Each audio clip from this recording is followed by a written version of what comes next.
Hola y bienvenidos a MD44. Hoy vamos a sumergirnos en un ritual muy antiguo, pero que os aseguro tiene ecos sorprendentes en nuestro día a día.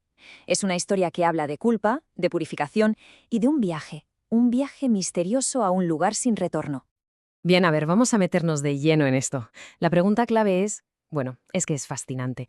¿Cómo es posible que una ceremonia de hace milenios nos dé la clave para entender las cargas que todos arrastramos hoy? Para responder a esto tenemos que hacer un viaje en el tiempo, sí, a un día muy concreto, a un lugar sagrado, un sitio donde el cielo y la tierra casi se daban la mano. Y es que todo esto empieza con un problema, digamos, fundamental, que es el que este ritual quería solucionar. ¿Cuál? Pues la separación, esa distancia entre la humanidad y lo divino. Una barrera que, según las escrituras antiguas, se levantó por el error, por el pecado humano. El Yom Kippur, fijaos, no era un día más en el calendario. Para nada. Imaginad un templo lleno de barreras, de velos, todo para simbolizar esa separación de la que hablábamos. Pues bien, solo un día al año, este día, esa barrera se podía cruzar. Era un momento de una solemnidad increíble, de un poder brutal. Todo estaba pensado para una cosa: romper esa distancia y volver a conectar lo que se había perdido. Y justo en el centro de toda esta ceremonia aparecen dos protagonistas que, nadie se esperaría. Dos chivos. A simple vista, idénticos, pero con dos destinos completamente opuestos, radicalmente diferentes.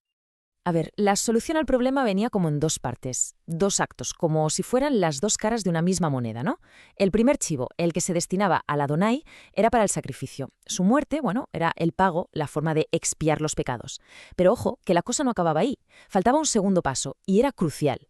Y aquí entraba el segundo chivo, el Azazel, el chivo expiatorio. Su misión era otra: encargarse de que esa culpa desapareciera para siempre. Este es el momentazo, el clímax de todo el ritual. El sumo sacerdote, representando a todo el pueblo, ponía sus manos, literalmente, sobre la cabeza del chivo vivo. Y ahí confesaba en voz alta todos los errores, todas las faltas, todo. Era un acto físico, tangible, de transferencia. Toda la carga de la comunidad pasaba, de forma simbólica, de la gente a ese animal. Pero para entender de verdad lo que estaba pasando ahí, en toda su profundidad, tenemos que ir al idioma original. Porque el hebreo antiguo, esconde significados, capas de sentido que, claro, con la traducción se nos escapan. La palabra más habitual para pecado es hatá. ¿Y qué significa? Pues básicamente cometer un error, fallar el tiro, no dar la talla. Es una definición que todos entendemos, ¿verdad? Describe el problema perfectamente. Y es justo aquí donde la cosa se pone muy interesante, donde la historia da un giro que no te esperas. Porque, ¿y si en el propio nombre del problema estuviera también el nombre de la solución? Pues ahí está la clave: la revelación. La mismísima palabra atá no solo significa pecado, también significa la ofrenda que quita el pecado. Es increíble. El problema y la solución se llaman igual. O sea que, la idea de fondo, según la interpretación que estamos analizando, es que el propio pecado ya lleva dentro, como escrito, el nombre de su propia solución, que cuando nombras el error, de alguna manera ya estás invocando la forma de arreglarlo. Y la cosa va más allá. Es como si el Mesías, al ser él mismo esa ofrenda, reclamara la propiedad sobre ese pecado. Y si no se lo entregas, es como si tuvieras propiedad robada. Un concepto potente, ¿eh? Vale, ya hemos transferido el pecado. ¿Y ahora qué? ¿Qué pasa con el chivo? Pues no se quedaba allí en el campamento, para nada. Su viaje no había hecho más que empezar. Y su destino final, su destino era la pieza final de todo el puzzle. Al chivo se lo llevaban a una tierra deshabitada. La palabra en hebreo es gesera. Y esto es muy importante porque la raíz de esta palabra significa cortar. O sea, no era un desierto cualquiera, era un lugar cortado, separado, aislado conceptualmente de todo lo demás. Y aquí es donde el ritual nos toca de cerca. La aplicación personal es potentísima. La idea es que, una vez que los pecados se mandan a Gecera, a esa tierra cortada, ese lugar se vuelve inaccesible. No se puede volver. El texto que analizamos lo dice de una forma muy visual. No hay horario de visita para el pecado perdonado. O sea que volver a darle vueltas a esa culpa, a esa vergüenza, es como intentar mudarse a vivir a un sitio donde es imposible vivir. Entonces, la pregunta del millón: ¿cómo nos aseguramos de que lo que hemos mandado lejos no vuelva? Bueno, pues la fuente propone que no es un acto pasivo, no es solo dejarlo ir. Es un proceso activo, un envío consciente. ¿Qué implica?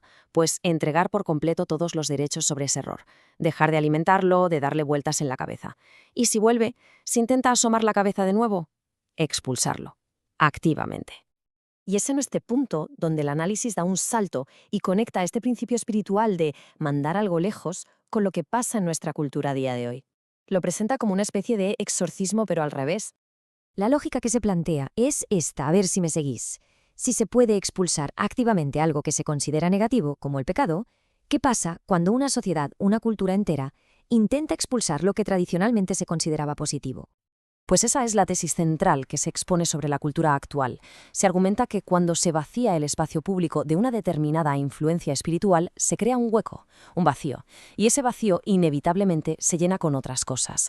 La fuente lo llama, como decíamos, un exorcismo inverso. Se expulsa lo sagrado y eso abre la puerta para que otras fuerzas entren y ocupen ese lugar.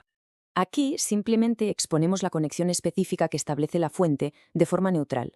Según este análisis, se identifica una antigua deidad o espíritu que en la Biblia aparece como Astoret y que se conoce más ampliamente como Ishtar. Y se argumenta que ciertas características ancestrales de esta figura, que la fuente vincula a temas como la inmoralidad sexual, la alteración de género o el uso de símbolos como el arco iris, pues que estas características resuenan en algunos debates culturales que tenemos hoy en día. Y con todo esto volvemos al principio, al corazón de la cuestión, el ritual del chivo expiatorio. Lo miremos desde un punto de vista personal o cultural, nos deja con una pregunta muy potente, porque no se trata solo de quitarse algo de encima, se trata de qué pasa después, de la finalidad de esa expulsión y del hueco que deja. La idea de una tierra aislada para nuestros errores es muy poderosa, sí, pero el verdadero desafío, parece ser, es resistir la tentación de comprar un billete de vuelta a ese lugar. Muchísimas gracias por acompañarnos en este viaje. Si te ha gustado el vídeo, ya sabes, suscríbete, deja un me gusta, comenta qué es lo que más te ha llamado la atención y comparte el vídeo. Nos vemos en la próxima.